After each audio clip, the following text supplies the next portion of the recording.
السلام علیکم ورحمۃ اللہ وبرکاتہ۔ آج ہم بات کریں گے وراثت سے تقسیم کی، کہ وراثت کو کیسے تقسیم کرنا ہے، مگر اس سے پہلے یہ دو پوائنٹ ہمیشہ یاد رکھیے گا کہ کن لوگوں کو حصہ نہیں دینا ہے یا کن لوگوں کا حصہ نہیں بنتا ہے۔ تو اس میں سب سے پہلے وہ شخص ہے جو قاتل ہو۔ قاتل مقتول کا وارث نہیں ہو سکتا۔ مثال کے طور پر اگر کوئی بیٹا اپنے والد کا قتل کر دے تو پھر اس بیٹے کے لیے کوئی وراثت نہیں ہے، وہ اس کا حقدار نہیں رہے گا۔ یہ بالکل واضح بات ہے، اس پوائنٹ کو ہمیشہ یاد رکھیے گا۔ ڈویژن آف پراپرٹی میں، وراثت کو بانٹنے میں، وہ اس کا وارث نہیں رہے گا۔ اب ہم چلتے ہیں دوسری حدیث کی طرف۔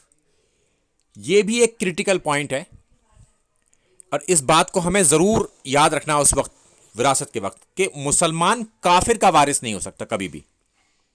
مثال کے طور پر اگر کسی کا باپ کافر ہے اور وہ مر جاتا ہے تو مسلمان بیٹا جو ہوگا اس کی وراثت میں حقدار نہیں ہوگا، اور نہ ہی کافر مسلمان کا وارث ہو سکتا۔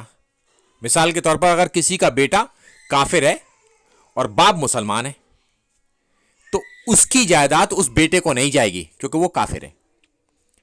تو یہ دو پوائنٹ آپ یاد رکھیے گا ضرور ڈویژن کے وقت، یہ بہت ہی امپورٹنٹ بات ہے۔ السلام علیکم ورحمۃ اللہ وبرکاتہ۔